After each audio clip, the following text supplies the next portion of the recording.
In Africa's banking history, few names shine as brightly as Tony Elumelu.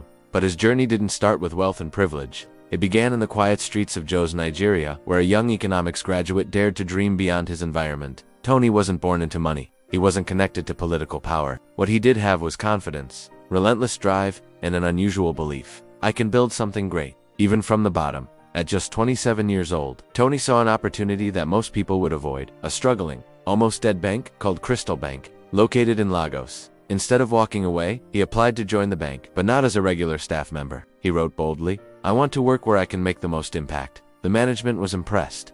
Tony was hired. Within a short time, his leadership and ideas revived Crystal Bank. Later, the bank was renamed Standard Trust Bank, STB, and Tony Elumelu soon became the youngest bank CEO in Nigeria, leading STB to nationwide success.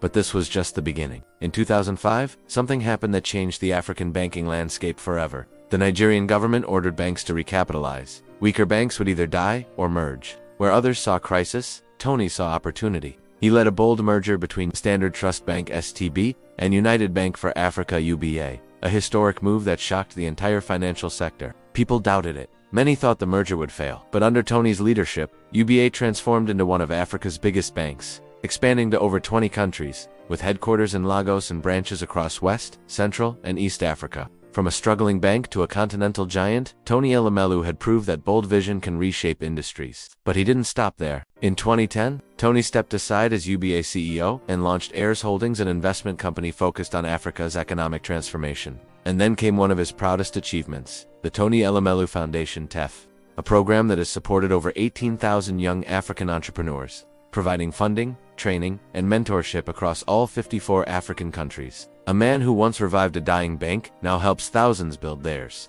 Tony calls it Afrocapitalism, the belief that African businesses and entrepreneurs can change the destiny of the continent. From a determined young man in Jos, to the youngest bank CEO in Nigeria, to the builder of UBA, one of Africa's most powerful banks, to a billionaire investing in the next generation. This is Tony Elumelu's story, a story of boldness, a story of vision, a story that proves you don't need privilege to rise, just courage, discipline, and the willingness to act when others hesitate.